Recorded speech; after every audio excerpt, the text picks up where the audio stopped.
Hey there, everybody. Welcome back to my show. This is Voices of Courage, and I have with me an amazing guest by the name of Alyssa Couture. And I'm so excited. She is a fashion entrepreneur and an author, correct, Alyssa? Did I get that correct? Yes, thank Yay. you.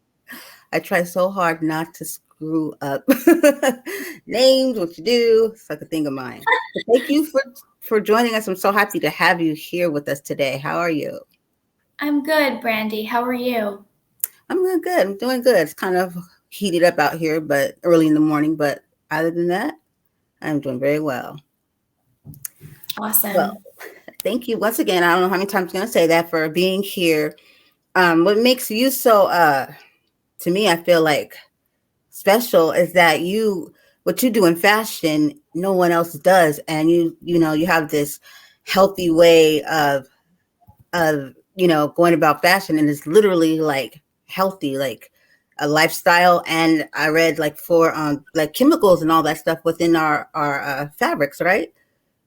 Yes. Yeah. Okay, So could you tell us I a little bit more about that? yes, absolutely. So I do believe that it is a slow trend, but it is happening, the health and wellness for apparel industry. And it's really launching and rooted in the eco and sustainable movements, because really what we're doing is we're transitioning from mainstream fashion, which is the brands in the mall, to the eco fashion, which some mainstream brands are contributing to, the eco and environmental. And then we're pushing more into the healthy fashion, the health and wellness fashion apparel, which is slowly launching, but really all brands are playing a role in one way or another to healthy fashion. But what my work does is I sort of create a holistic view of how we can create many different aspects and many different components into creating a healthy fashion brand and a healthy fashion wardrobe. So that's why when you say, it's such a new approach, fashion for health. And it's very true. I've spoken with fashion industry professionals, and they say, I've been in this business for decades and I've never linked health with fashion. It's just not a very common approach, especially within the fashion marketing industry. A lot of the marketing is a little bit more superficial and egotistical, and approaching fashion in a medicinal, therapeutic, spa like way where our clothes can really treat the body to balance out and align the mind, body, soul is really the direction and the future of fashion, I believe. That's awesome. I love it. I love it. Wow. So what was it that got you going on this path here? Well, that's a really interesting question. And basically, I have a very strong spiritual background as an energy healer. I've been an energy healer for many years, and I don't necessarily, well, I do energy work on people, but most importantly for me personally, I work with the planetary energy vortexes on the planet. Some of the energy vortexes you may have heard: Lake Tahoe, Joshua Tree, Mount Shasta, Monterey Bay. Those are some on the West Coast. But they're energy vortex around the world. And basically, when I visited these energy vortexes, I received a guide, spiritual guidance, channeling, and I was able to connect my energy work and healing with the fashion realm, and sort of kind of launch in some of those energy work and metaphysics to fashion, because I really do feel like there's a strong link with our clothing in regards to our energy body, our spiritual body, our emotional body, our mental body, our physical body. And I am 36 years old now, and back when I was 16, I was drawing fashion illustrations in a little notebook, and they were little stick figures. They were really awful, but I ended up getting really good, and I went to fashion design school at Academy of Art University, and that really launched my theoretical thinking uh, within fashion and trying to go really deep within fashion concepts and ideas. And I always kind of wanted to improve fashion because for me personally, there's some issues with fashion, I believe, that has created a disconnect between the human and the clothing. And I believe that there's a sacred connection that we have with our clothes that we can find when we activate the consciousness of fashion and activate our own enlightenment and connection with our wardrobe and with other people's wardrobe. So really what really started and launched this project and the book and my work, Healthy Fashion Campaign, was my love of fashion. I've been in the industry for many, many years, working fashion retail, visual merchandising, styling, retail management. I produced a fashion show. I've launched a little small handmade fashion brand. I've done all sorts of fashion. I had launched a fashion blog. I had done all sorts of things in fashion. And then as well, I lived and worked in monasteries and ashrams, having a very strong spiritual background in yoga and meditation. So I really wanted to combine and have that parallel between improving fashion in a way where we can sort of use it on a therapeutic level. And I love alternative healing remedies. I'm a big fan of Hannah Kroger. She's a master herbalist and healer, the late Hannah Kroger. I've read lots of her books, so I have a very strong interest in alternative healing. So that also, in combination with my spiritual work, my energy work, and then my love for fashion. I love trends. I love all kinds of things within fashion. So yeah, I would say so. That was it. I love it. I love it. And I love that your spiritual connection. I find it lately, because I'm really into tune with like in our energy. Like I get really like nerdy about it. Like I tell people like we're like energy, like literally, right? Like literally, you can't destroy energy. You can't create. People are like yeah, okay, and I'm like literally we're energy. We're and having a human experience. So okay, forget it. It's like a connect. It's like and I think everybody has it too, but they're just not aware. They're not conscious to it. They're like, "Oh, what was that?" Or, because we weren't really, conditioned to be in touch with that part of us. So I really dig that you are very spiritual and into you brought that into your business. And that's pretty neat. Really neat. Thank you. Yes. And it really comes down to multiple different aspects of fashion. It's a multi-dimensional way of perceiving fashion. Fashion for the mental body, the spiritual body, the energetic body, the physical body, the emotional body. And I talk a lot about plant-based fabrics being very pH balanced and giving us that plant-human connection. I talk a lot about ergonomic fashion, the details of our garment and how when placed on the body, they can support the body or they can actually hurt the body based on whether or not it's too tight or there's a scratchy zipper or there's something just not ergonomically correct on the body. And ergonomic design, I believe, is definitely found in some of the luxury fashion departments. When you go to some of the luxury apparel brand stores and you try on the clothes, there's a soothingness because the silhouette and the pattern design is really ergonomic in most, not all, luxury apparel. So I go into also universal fashion. and universal fashion meaning bringing all the cultures and traditions on the planet together and sort of creating a more futuristic modern fashion. I believe too that in order for us to sort of initiate universal fashion, we can compare it to the food industry. We all eat Mexican food, Chinese food, Indian food, whatever, American food, and we have a large palette of all different types of tastes and culture foods that exist. So when we adapt to the idea of wearing clothes within different cultures and traditions on the planet, it can initiate universal fashion.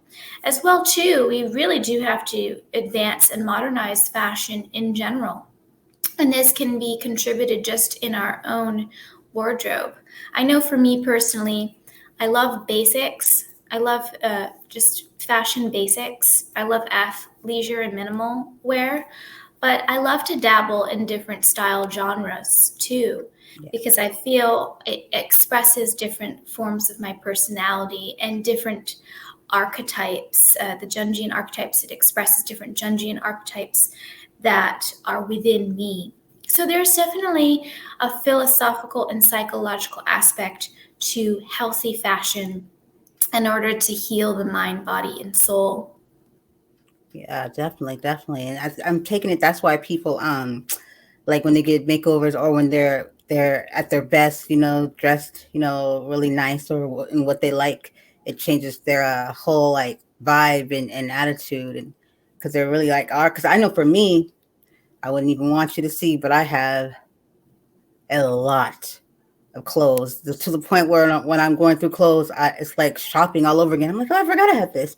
Forgot I have this. It became a little problem, but it meant so much more to me than what people thought. Like I have my own little style, and I kind of just go with my vibe or my mood that day, and it's just it's kind of I don't know. It's always been that way, but I'm not obsessed, but I'm very connected because it shows my personality.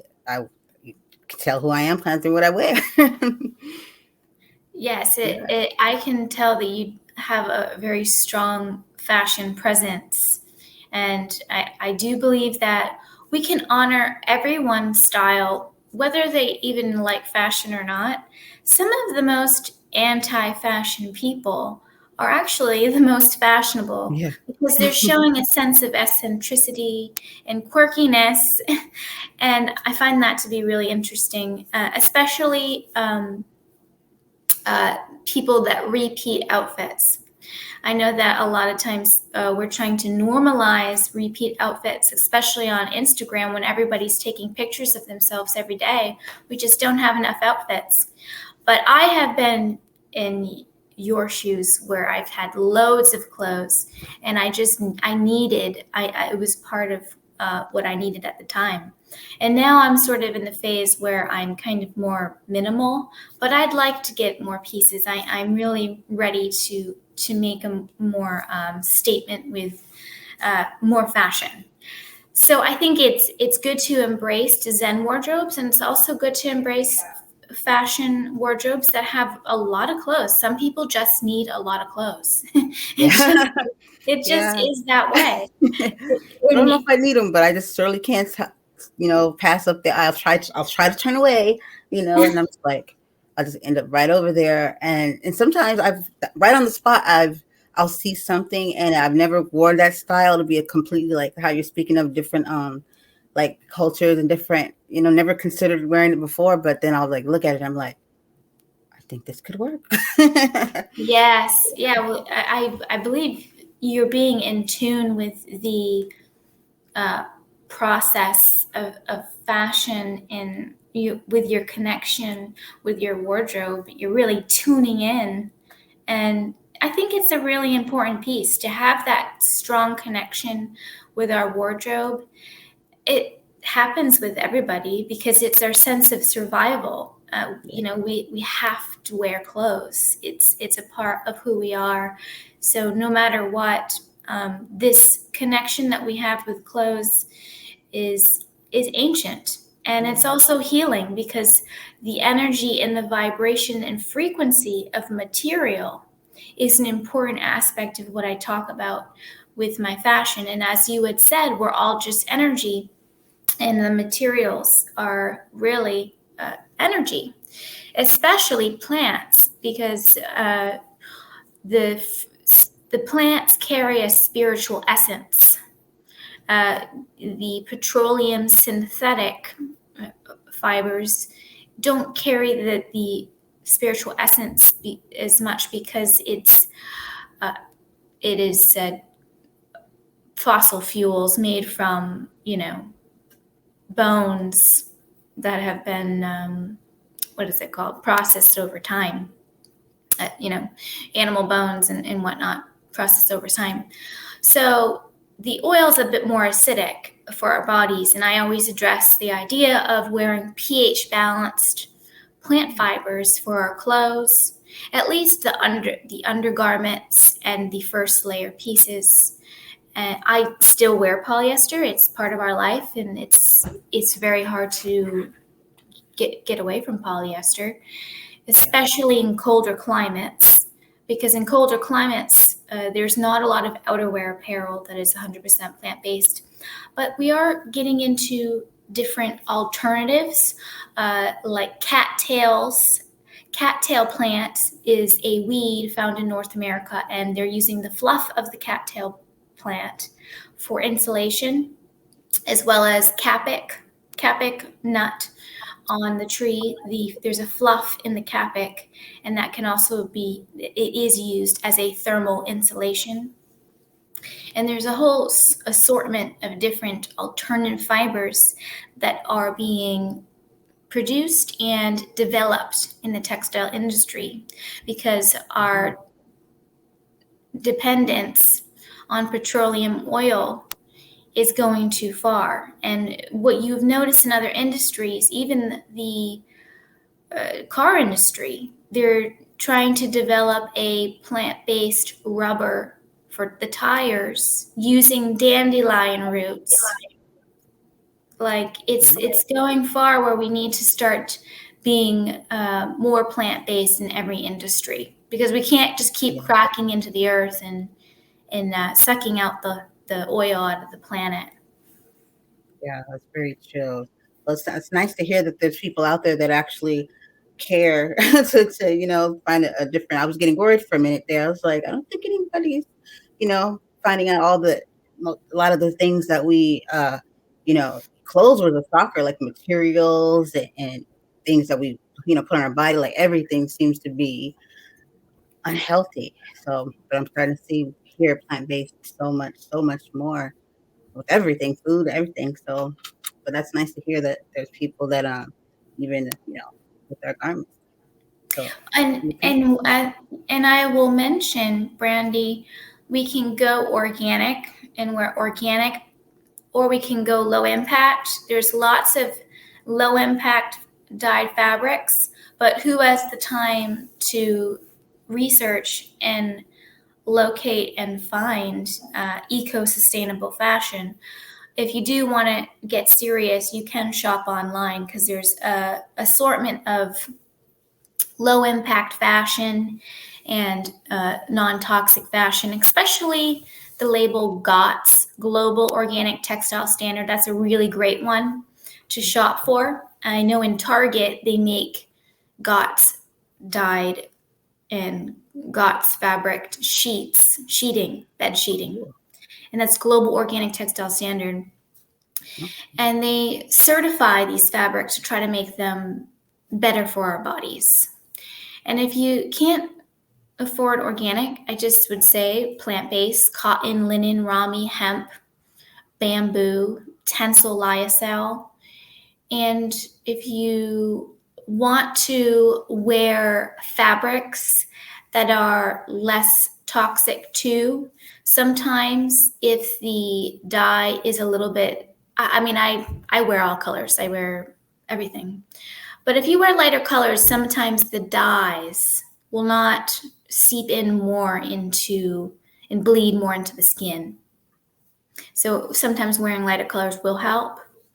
But Okay. I would say too, and I would suggest, if anything, even if you wear polyester, just make sure it's ergonomic.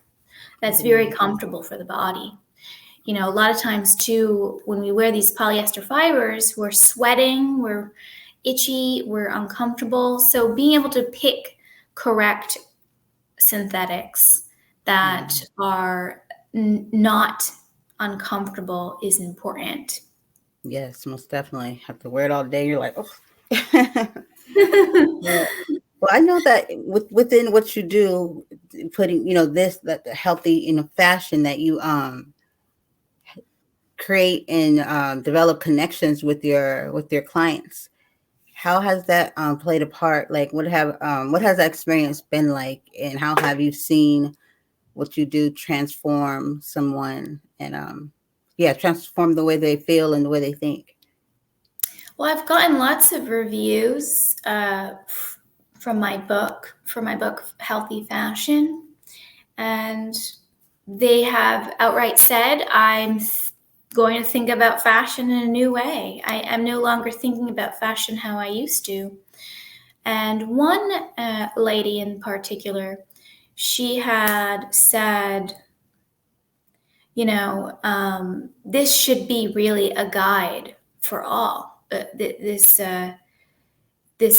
book should be a guide, and she's going to develop 4 articles alone for the book. She's creating a series of articles, and she's breaking the book into 4 parts, and she's writing an article in 4 parts about the book, Awesome. which to me is an honor because Awesome. but I do believe right now at this point, I'm not consulting directly, and I know I need to start launching that, but right now I'm not doing consultation. But from the feedback that I have received so far, there's just so much time and energy here. But from what I've received so far, people have been very excited, very eager and inspired about fashion. There was another person that had approached me on Instagram and tagged me based on a other podcast I was on, and she goes, I've never heard of this before. This is so interesting. I'm going to get the book, or I'm going to think about healthy fashion. And they were just really inspired. And plus, I'm also connecting with a lot of fashion professionals, and they're too. They're saying there's not a lot of fashion literature on this topic. So right now, I'm in the development stages of really launching healthy fashion and trying to reach out to the community and people like yourself, Brandy, and really just try to make it a topic that is for everybody, for fashion consumers and fashion professionals, because it's not just a topic for fashion professionals. If the fashion consumers Yeah.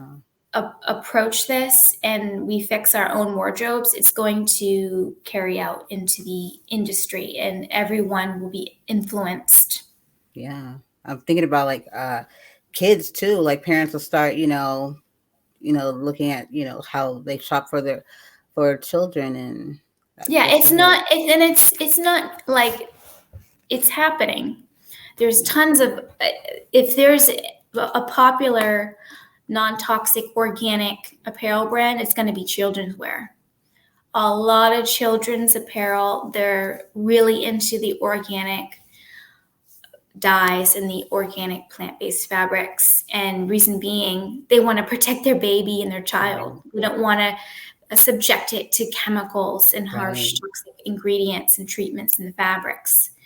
So you did bring an important point. Children's wear is really actually one of the most prominent industries that's taking health and fashion very seriously. Yeah, most definitely.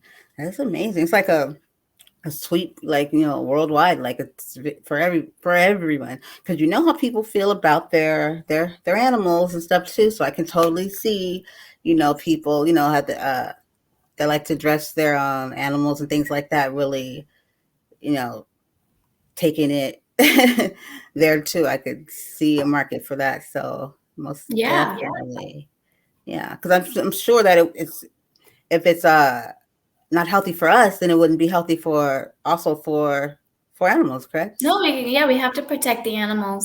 Yeah, most definitely. Definitely. I love it. I love it. Love it. So tell us more about so your book. So how Uh-huh. is that so did you did this come about like let me try to ask. What what at what point did you decide that okay, now I'm going to create this book, and did you know exactly what you wanted to portray in it, or how did you go about when you were writing it? So I was actually living in a monastery, a Buddhist monastery called Bhavana Society. I was a kitchen manager slash chef. And the head lead monk there, it was kind of a renowned author. He's kind of a renowned author, Bhante Gunaratana. So he has like dozens of books that he's published. And I really was inspired by him and really wanted to write this book. And he triggered my inspiration of writing it. Prior to living at that monastery, a couple years later, I was working in retail, and I thought to myself, while I was working retail and doing my handmade fashion brand and my fashion news media site, I was like, I really want to address some of these ideas and concepts in a book. And it was going to be a coffee table book. But then it ended up, I did a ton of research, and I'm like, no, this is not going to be a coffee table book. This is going to be a real reference manual. But it was at the time that I was living at the monastery, and I ended up leaving the monastery and moving to Mount Shasta, California. And I got really connected to the energy vortex at Mount Shasta. Mount Shasta is an energy vortex. It's a very spiritual place. I don't know if you've heard of Mount Shasta, but I would go. It's an incredibly touristy area, and there's an incredible amount of high energy, high frequency in Mount Shasta. People actually connect with their higher self. There's also been said paranormal activity there, UFO sightings, and all sorts of folk tales and ancient races that are affiliated with the mountain, Native American mythology, and whatnot. So, really, what had initiated was I felt guided to write it because I have had such a strong connection with fashion in general, and because I've felt really inspired to just have better fashion and in the mainstream. Because really, I'm as a consumer, I'm going out in public to the stores near me, and I can't really find much. So that bothers me. And to shop online is one thing, but not everybody can shop online. Not everybody wants to shop online. So I just think really too, with the high fashion ready-to-wear markets as well, the obsession with plastic polyester materials because it's cheaper to produce, it's less labor intensive, is creating fast fashion. It's creating this surplus of fashion, and really, ideally, the way to alleviate fast fashion is to burn it or to put it in a landfill. And it needs to be circular fashion. It needs to be biodegradable in order to alleviate the toxic fumes of the polyester that's sitting and seeping into the landfills and permeating out into the air. Or when you burn it, there's lots. If you burn polyester, it gets really, really nasty. And back in the day, in ancient times, people would personally burn their garments after it got like holed and tattered. They would go out into, some kind of near some kind of altar or outdoors, and they would burn their own garments once it was ready to be passed. They would take charge of being able to get rid of their garments. And it really has to be plant-based or animal-based in order to burn it and it not be hurting you or the planet. Yeah. But it was a sacred ceremony. It was a sacred ceremonial act, like burning sage. You're passing your garments over. You're kind of doing some kind of initiation when you release your garments. You say, "I'm no longer going to wear this. I can take care of it and burn it, and it won't hurt the planet." It doesn't hurt the planet doing that. That's very interesting too. How you said, that's what they used to do, like burn and pass it, passed over. And then I start to think about like things that that you hear, like when somebody's like, okay, bring me back either a piece of her clothing or a lock of her hair. It's like, and think about clothing, it's like that because it has a connection to usually people because wear it, and then most likely we are really connected to our clothes. I can honestly say, I mean, I can do without them. Like, I give away before I get more, but I love my clothes. Well, I love what they do, how they make me feel. That's what I'm gonna say. Yeah. Exactly. Yeah. No, it's something to be celebrated. Yeah. And in this new age of spiritual awakening and spiritual ascension, and the new age, there's prophecy involved with why our garments have to improve. Since the 1930s, when we started all of this plastic-based clothing, that was the chemical giants, Bayer, DuPont, Monsanto, and they really took charge. Because before then, we were wearing hemp, hemp fibers. And it's not all about hemp. Like I told you, this is a very holistic perspective on how we can perceive fashion. And for example, I'll talk about the Jungian archetypes. Instead of calling someone a hippie, because someone looks like a hippie, we can call them the innocence archetype.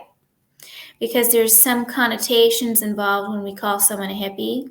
It causes judgment in the mind. Yeah. And so when we look at a bohemian style, we can say, oh, this person is expressing the innocence archetype. So I bring in the Jungian archetypes in fashion in order to honor and represent who we are. So when we see other people's fashion, for another example, instead of saying, oh, this person looks like a jock, it's just shallow. It's a little superficial to just perceive someone as a jock. When we go deeper into fashion, we can actually go deeper into the individual. And we can see the jock as the hero archetype or the adventurer archetype. And we can really embrace these Jungian archetypes and how people dress, because it supports our own expression and our own honor of ourselves when we can honor other people in how they dress. Yes, I love it. I agree. I love the fact that you even, with your fashion and the healthy fashion, that you even focused in on like accountability, how we allow people to express their fashion and honor it, by honoring ourselves too, but also using better language, I guess, you know what I mean?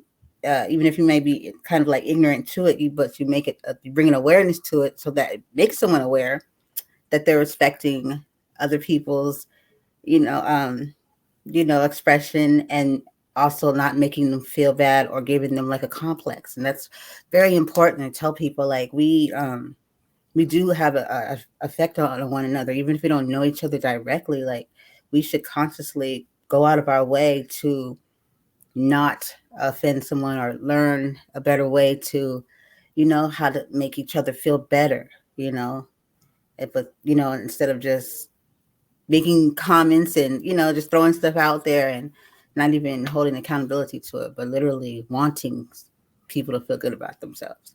We actually are the ones that give each other complexes. Yeah, you're exactly correct. I agree with everything you say. And I mean, I've been through it. I spent years looking at the glossy fashion magazines and sort of judging fashion, and it's instinctual to judge, but at the same time, it's more interesting to find the individual uniqueness of a human being and see why they would wear what they wear. And sometimes it's not a choice. It's almost like there's an intervention by, you know, great spirit or whatever. There could be an intervention between you and the garment, and that's why you're wearing it. So back to what you had said with, respecting ourselves and respecting others through fashion. I'm not saying that everyone does this, but personally, I have been subject to it, that fashion can easily make us judge other people. But really, what we want to do is focus on our own wardrobe in order to influence others. And I like the idea of futuristic fashion, modern, supernatural fashion, fashion that is so feng shui, so energetically aligned that you're actually strengthening your aura and you're actually supporting yourself to the point where if the passerby does see you, they actually get an energy activation just from your outfit. Wow. So you can help people with just the clothes that you wear. Of course, your energy body and your spirit and physical body is helping, but the clothing really is what people see the most. I love that. I love it. Wow, this is awesome. Like you just made me like look at fashion like in a whole other way too. Like I just have these like I'm already having these conversations right now with people like, well, there's gonna be a lot of talking going on here. Most definitely. I love it. I love it. So what do you see as far as where you're at now, are there any like what kind of relationships do because obviously you're very spiritual and positive and you always want to reinforce people feeling good about themselves. But what kind of relationships are you let's say for instance like when it comes to the different things of society between age, gender, between cultures, race, and what do you see for healthy fashions within being able to affect, because I always see what I do as being able to affect these very groups or divisions. No matter what I do, whatever project I'm working on, no matter what it is, I always find a way to always bring it all together when it comes to people, and I include all people, good or bad, because we're all in it together. So how do you see healthy fashion playing a role in that, or have you ever considered how to like affect the world? Yes, I talk about it in my book. And there's fashion politics involved, which segregate us. You can see it very clearly when you go to New York City on Wall Street and everybody's wearing a suit, and then versus a homeless person on the street wearing rags. The segregation is very obvious. We just need a lot of balance on this planet in general in order to lift everybody up and sort of create some more balance. But in regards to age, too, there's a lot of racism within our clothes and regards to age. When you get to a certain age, you dress differently, and you could also be perceived in many ways and less cool. You're less cool if you get older and you don't dress as cool. Yeah. But the teenagers do dress really. The teenagers in college, they are into trends, and collective trend energy is important. And my grandma, she would go to Fashion Bug, a retail shop, and she'd shop in the junior section and in the younger section, and you wouldn't even know it was for a younger generation. She could just pull it off. So I think too that if you have taste, if you have a level of taste, you can be youthful, and I do think youthfulness is important within all ages.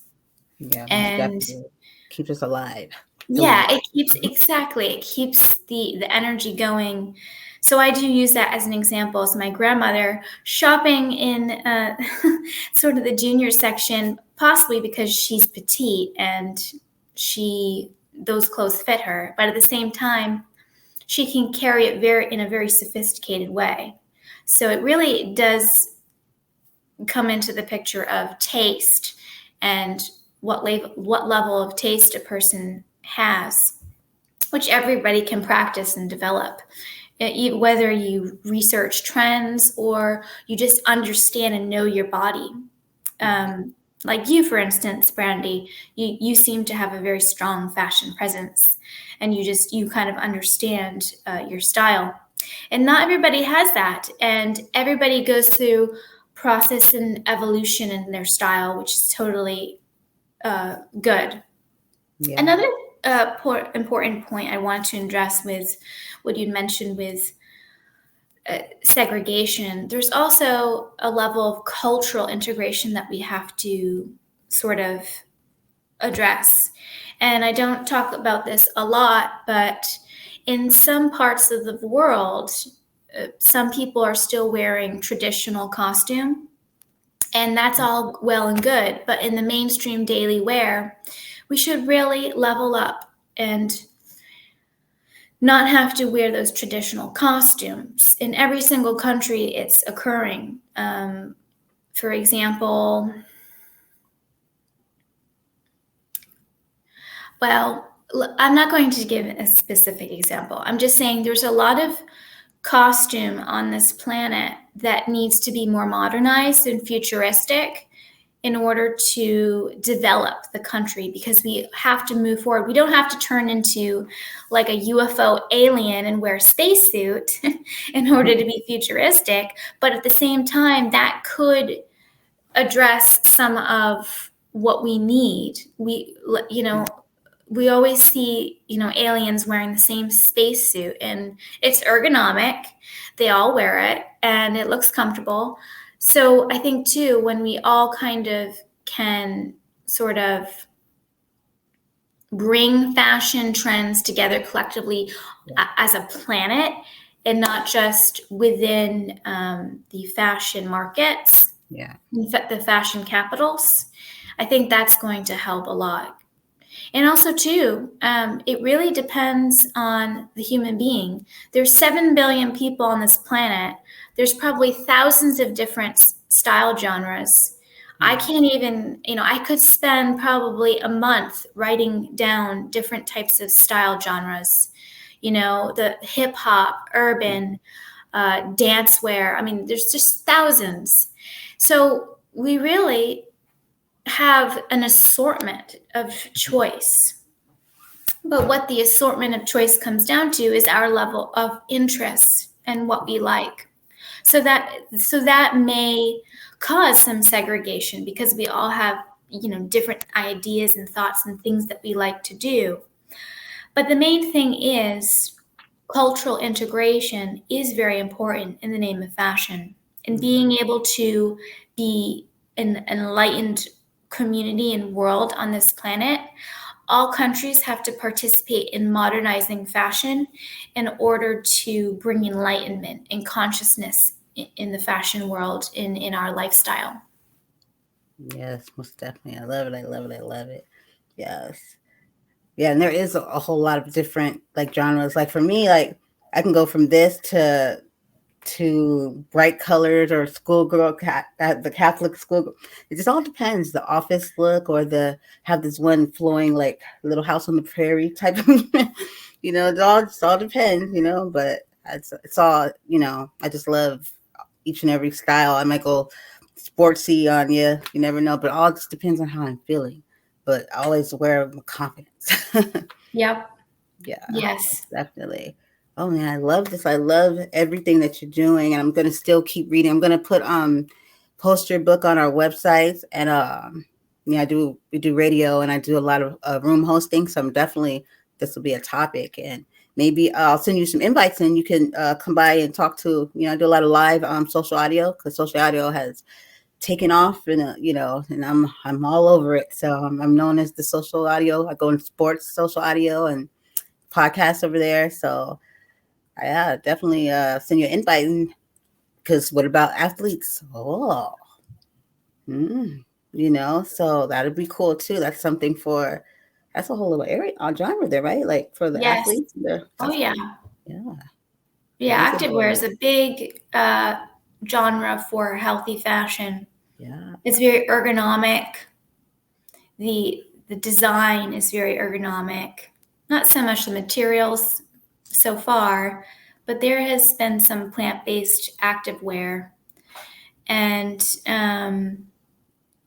but back to what you had said too, with the cultural universal fashion, bringing these subjects and topics, fashion, hygienic fashion, cosmetic fabrics. There's companies that are creating a lyocell fabric treated with zinc, vitamin powder, and seaweed powder. And these treatments, these fabric treatments, are seeping into the skin and the bloodstream. And like one person had mentioned on a podcast host had mentioned, well, it's like a nicotine patch. It's the nicotine seeps into the skin. So with fabric treatments, when we use the cosmetic medicinal fabric treatments, this is one of my favorite things in the industry is cosmetic fabrics. And one example is when you go to some of those bedding shops, they'll have the spa section, and they have the gloves and the socks with treated aloe vera. I don't know if you've seen that before. So they're like, you put the glove on and the aloe vera is treated within the glove, and then you put it on and it's treating the skin, the top. Oh, I've had one of those before. It's Yep. kind of like for your mask for your face, but for your hands. Yes, and they have them Yeah. they use actual fabric. They don't. It's not like a mask with a cellulose biodegradable fiber. It's an actual fabric that they use, like real socks, and then they'll put the nanoparticles or whatever of aloe vera to bring into the skin. Wow, I've used those before. I Yeah. didn't know that. I wonder if I would have read the back of it, would I had picked it? Most likely would have had said that's interesting. I didn't know that. Do you know they have some for the feet too? Yep, they have the socks and they have the gloves. Oh wow. And there's a nice niche in the beauty industry for these types of cosmetic treatments. I had seen two, what was it? Heel socks and everything. But really what we can do too is take fabrics and help support our meridians in the acupressure points of the body. So there's a pair of sandals that you can wear that stimulate all of the acupressure points on the foot, like a massage, and that's one form of healthy fashion. So there's so many different directions that we have discussed, Brandy. Yeah. And so many different directions that healthy fashion we can take, which is very exciting to me. It is. Like nobody would ever have thought, like I didn't even think, I just, that it was gonna, go to hit so many different, like life changing. It's like a whole different lifestyle. Yeah. Yes. It's a whole different lifestyle, and it's going to happen with or without me. This is a spiritual ascension, spiritual awakening on the planet where we all need to become more futuristic, advanced, modern. And the planet itself at this point is not as advanced as it should be. It's very clear. I mean, with all the toxic and pollution and everything. So it's going to happen. I don't know, if it could happen in a week. There could be a large trend, fast Yeah. trend happening, or it could happen in a few years, but it's happening. It's already happening. Oh yeah, for surely. Cause I'm feeling the connection. Like the last few days, everyone that I've had contact with was someone, that spiritual, and then like it's just all like I can't explain. It's like the energy, and then someone was speaking the other day. She was like, saying she just was saying some things about people are coming your way, that are meant to come your way about the energy, and I was just like listening to her. I was and then as she's saying it, I'm like everybody that I had been on a show with lately or talking to, it's just all been like just in it, just like an awakening. And no matter what they're doing, whatever their field they're in, it's just like they're on this journey, and it's like you can just feel it. That's great. You know, Well, yeah. that's So I hope inspiring. That's inspiring. I mean, clearly too, with your show and your work and how you relate with your audience and how you relate with me, I can see that you're definitely on your own path of spiritual awakening. That's for sure. Oh yeah, most definitely. I'm on this like love vibration, where I just want to just spread love no matter where I can. I feel like it's so much bad going on, so much bad around, but it's just as much as good too. But we just focus our energy on the bad, and that's why people don't see the hope, or they're like, it's just too much. And it's like, no, that's because that's where the energy is focused. We have to override that, and Well, just where are you from, by the way? San Diego. Oh, yeah. So you should visit Joshua Tree That's what she said. Desert. It's an hour away from Palm Springs. And Joshua Tree is a preserve. It's a desert full of the Joshua Tree cactuses, and it's a very, very known place of spiritual awakening, and energy activation will occur when you go. It's an energy vortex. If you Google Joshua Tree energy vortex, you will see a bunch of information. A lot of people go there for rock climbing, but also a lot of people go there just for hiking and just for the scenery. It's an incredible place, and I would suggest that you take a trip when you can, because it's amazing. And all this energy talk that you were talking about, you will go and you will feel it. You will see.